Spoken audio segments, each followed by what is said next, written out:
saya mau menyambung apa yang kita pelajari minggu yang lalu. Kali ini kita masuk di bagian yang ketiga dari seri khotbah bulan ini. Help from above, pertolongan dari atas. Minggu lalu kita sudah belajar cara Tuhan menolong kita. Ada 3. Tuhan menolong kita dengan tangan kita sendiri, melalui tangan saudara dan saya. Tuhan juga bisa menolong kita yang kedua, pakai tangan orang lain.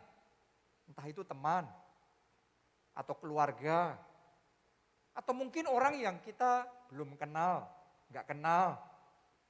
Ya. Atau bahkan musuh kita pun Tuhan bisa pakai untuk buka jalan buat kita. Karena Tuhan kita luar biasa.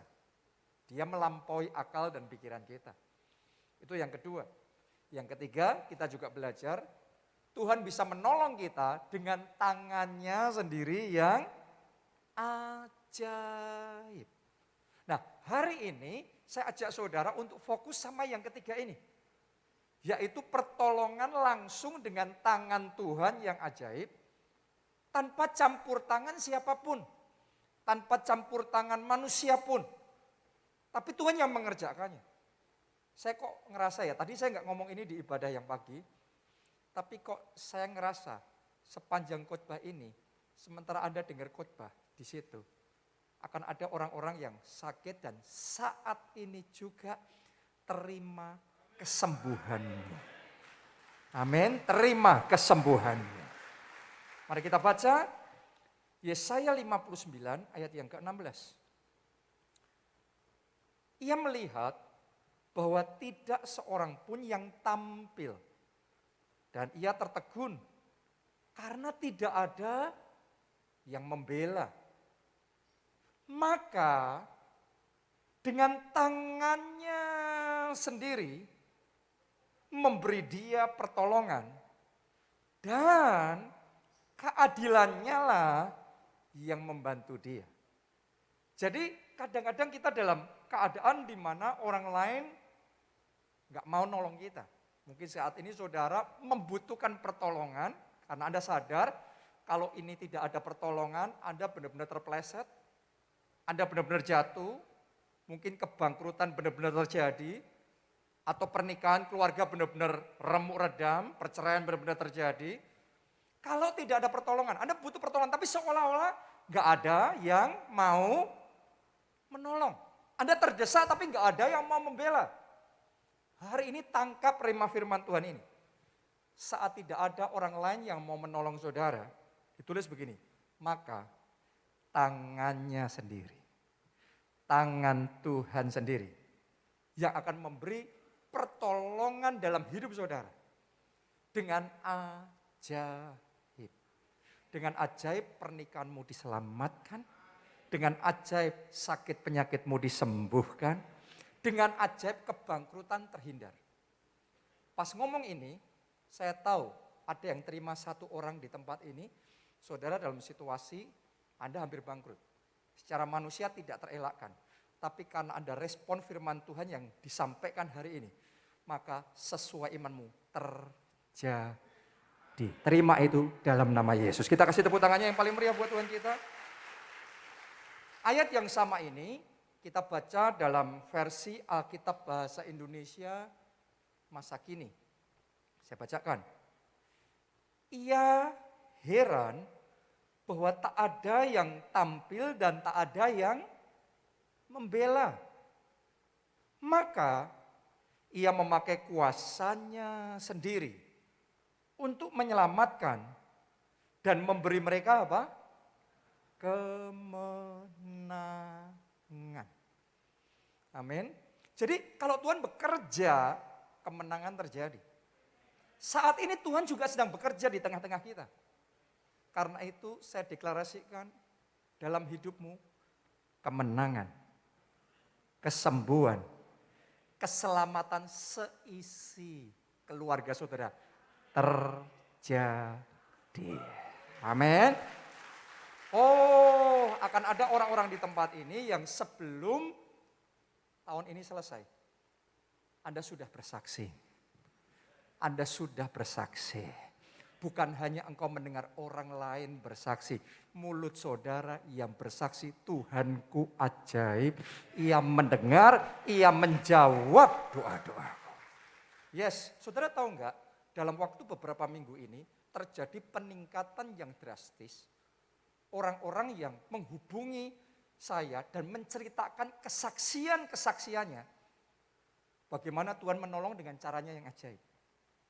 Ada banyak sekali kesaksian kesembuhan, ada banyak sekali kesaksian dalam pekerjaan, dalam keuangan, banyak sekali. Saya mungkin belum, tadi pagi saya nggak cerita, saya lupa juga cerita tadi pagi. Tapi saya ingat ini cerita sama saudara. 2 minggu yang lalu, tiba-tiba selesai khotbah yang pertama, ibadah pertama di Jakarta, saya masuk ke kantor, ada satu keluarga mau ketemu sama saya. Keluarga ini beberapa waktu sebelumnya, 2019 akhir, atau kalau enggak awal 2020, sempat datang ke saya, terus kemudian dia membawa persembahan mobil Alphard. Nah, saudara tahu, itu mobil yang nilainya besar. Ya, mereka persembahkan mobil Alphardnya. Setelah itu kita berdoa. Dan gak lama lagi mereka datang dan cerita, mujizat besar terjadi. Wah, berkat dicurahkan, wah keuangan mereka diberkati luar biasa. Ya sudah, kita happy. Tapi cuma sebentar, setelah itu masuk Maret 2020, apa yang terjadi? Lockdown, benar gak? Indonesia lockdown, semua lockdown. Dan boleh dikatakan selama lockdown, selama pandemi ini, mayoritas bisnis, mayoritas orang hanya beberapa gelintir yang tidak. Tapi mayoritas semuanya terdampak. Bisnis mereka juga sama, mengalami tantangan yang besar. Tapi mereka berusaha tutup mulut mereka, sementara yang lain sungut-sungut, protes, komplain, mereka nggak mau. Mereka nggak mau mengucapkan kata-kata seperti itu, mereka pokok percaya Tuhan pasti bekerja. Nah, setelah itu jalan waktu, beberapa bulan yang lalu mereka datang minta didoain karena dalam bisnisnya menghadapi badai yang besar. Ada dalam resiko yang besar. Ya sudah, kita bersatu hati, kita doa. Kita doa, kita minta kuasa Tuhan bekerja, kita deklarasikan dalam nama Yesus kemenangan terjadi. Mujizat terjadi. Selesai. Setelah itu kemarin 2 minggu yang lalu datang lagi sama saya, minta ketemu, yang tadi saya cerita sama saudara, itu tangannya sambil gemetaran gini. Sudah tahu enggak, mereka cerita setelah kita berdoa bersama itu, tiba-tiba Tuhan bekerja dengan caranya yang ajaib, para penghalang-penghalang disingkirkan semuanya, orang-orang yang mau menjegal dan menjatuhkan mereka semuanya lenyap, ya, dan Tuhan kasih kemenangan. Di masa pandemi ini, kesaksian mereka berubah total. Awal pandemi pergumulan berat.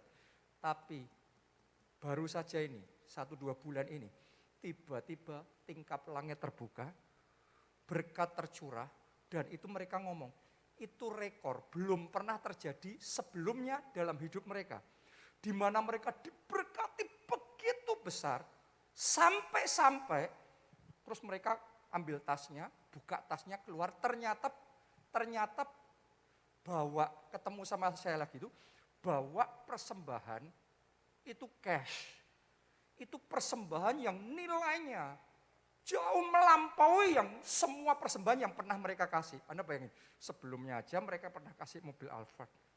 Tapi sekarang di masa pandemi, Tuhan mampukan mereka ngasih persepuluhan jauh lebih banyak dari yang dulu pernah mereka kasih. Di masa pandemi justru diberkati dengan mujizat yang memecahkan rekor. Itu tangan Tuhan yang ajaib. Akan ada orang-orang di tempat ini yang sekarang Anda kesulitan dalam pekerjaan, kesulitan dalam keuangan, tapi karena Anda percaya firman Tuhan yang Anda terima hari ini. Sekarang saya deklarasikan, terima mujizatmu. Terima berkatmu. Saya deklarasikan pintu-pintu tertutup sekarang terbuka. Katakan amin. tepuk tangannya yang paling meriah sebab Tuhan kerjakan dalam hidup saudara. Oke, kita maju lagi ya. Dengan cara apapun Tuhan menolong saudara, pakai tangan Anda sendiri, pakai tangan orang lain, atau pakai tangan Tuhan sendiri. Tapi buat saya ada dua kategori mujizat. Nomor satu, yaitu mujizat keselamatan. Kita baca dulu Yesaya 63 ayat 8 sampai 9. Bukankah ia berfirman, sungguh merekalah umatku, anak-anak yang tidak akan berlaku curang. Maka ia menjadi juru selamat mereka dalam segala kesesakan mereka. Anda yang ada dalam kesesakan sekarang, perhatikan ayat ini ya. Atau mungkin keluarga saudara yang sedang dalam kesesakan. Ya ditulis begini, bukan seorang duta atau utusan, melainkan ia sendirilah yang menyelamatkan mereka. Karena ada orang-orang di tempat ini, cara Tuhan nolong saudara bukan pakai orang lain. Bukan pakai nabi, bukan pakai utusan. Ia sendiri yang menyelamatkan saudara. Ia sendiri yang menyembuhkan penyakit saudara. Ia sendiri yang memulihkan pernikahan saudara. Ditulis seperti itu. Dialah yang menebus mereka dengan kasih-Nya dan belas kasihan-Nya. Ia mengangkat dan menggendong mereka selama zaman dahulu kala. Jadi ternyata ada momen di mana Tuhan itu memilih bekerjanya tanpa utusan, tanpa perantara, tanpa nabi, tapi dia sendiri.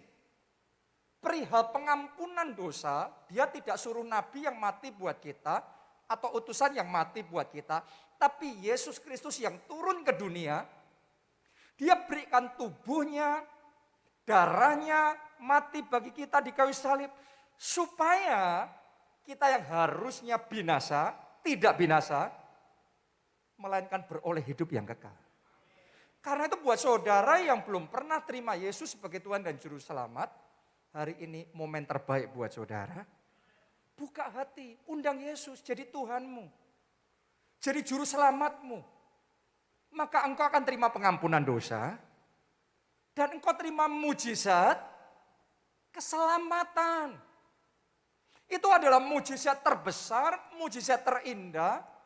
Lebih dari semua jenis mujizat apapun yang Anda bisa alami, yang paling penting, yang terbesar adalah kalau nama kita tercatat di surga. Saya berdoa setiap orang di tempat ini namanya tercatat dalam kerajaan surga, punya tempat yang spesial bersama dengan Tuhan Yesus. Amin. Dan imani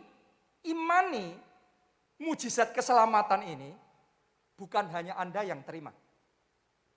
Melalui hidupmu, keluargamu juga diselamatkan. Melalui hidupmu, teman-teman di sekeliling saudara ikut dipertobatkan. Saudara doa sama Tuhan, Tuhan pakai aku. Supaya jiwa-jiwa diselamatkan. Ya. Karena ini mujizat yang terindah. Kalau Anda berdoa buat keluarga saudara, Tuhan berkati keluargaku, tolong keluargaku, good. Tapi kalau ada satu doa yang paling spesial yang Anda bisa doakan buat keluarga saudara, adalah supaya seisi keluargamu diselamatkan. Amin. Anda mau, siapa yang mau seisi keluarga saudara? Semuanya terima pengampunan dosa, terima keselamatan. Kita kasih tepuk tangannya pula yang paling meriah buat Tuhan kita. Itu yang pertama. Yang kedua, jenis yang kedua adalah berbagai macam mujizat yang lain yang kita butuhkan sementara kita masih hidup di dunia. Kalau mujizat keselamatan masuk surga, nanti kalau sekarang kita terimanya pengampunan dosa, diperdamaikan dengan Allah. Tapi masuk surganya kan masih nanti. Kalau kita sudah waktunya dipanggil pulang, baru kita masuk surga. Terus gimana dengan selagi kita masih hidup di dunia ini? Siapa di antara saudara yang selama Anda masih hidup di dunia ini, Anda merasa butuh Tuhan, butuh pertolongan Tuhan? Boleh angkat tangan saudara. Kita semua butuh help from above. Pertolongan dari atas. Itu yang disebut dengan mujizat. Anda boleh pelajari dalam Alkitab, Tuhan itu konsisten. Di perjanjian lama, Alkitab mencatat mujizat-mujizat yang dikerjakan dengan tangan Tuhan sendiri. Bukan pakai orang lain. Kalau Anda masih ingat kisah Musa bersama dengan bangsa Israel. Di depannya adalah laut mati. Musa disuruh angkat tongkat itu.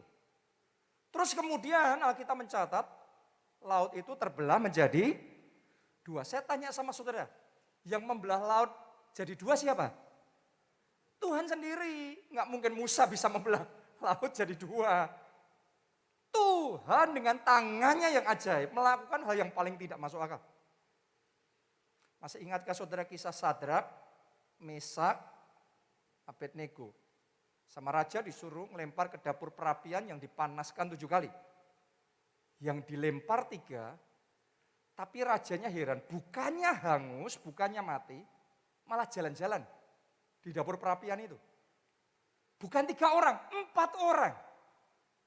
Yang satu kelihatannya mukanya seperti kayak dewa. Karena dalam bahasa orang yang tidak mengenal Allah ya. Jadi siapa itu yang sanggup menyelamatkan Sadrak, Mesak, Abednego dari dapur perapian yang menyala-nyala? Tuhan nggak pakai tentara lain yang besar, kirim, terus kemudian menyelamatkan mereka. Tidak kan? No. Tuhan selamatkan Sadrak, Mesak, Abednego dengan tangannya yang ajaib. Daniel juga sama, dilempar ke gua singa. Siapa yang bisa nyelamatin? Dilempar ke gua singa. Rajanya pun karena mengasihi Daniel, kepingin nyelamatin. Tapi rajanya sudah membuat sistem di kerajaan sehingga dia pun juga harus takluk sama hukum di dalam kerajaan. Jadi dia nggak bisa sewenang-wenang pakai otoritasnya. Jadi raja juga terkunci, dia mau tapi nggak berdaya menyelamatkan Daniel. Daniel dalam kesesakan di gua singa. Tapi yang luar biasa, semalam-malaman di gua singa, singanya dibuat gak lapar. Mulutnya dikatupkan. Sampai esok harinya Daniel masih utuh, sehat.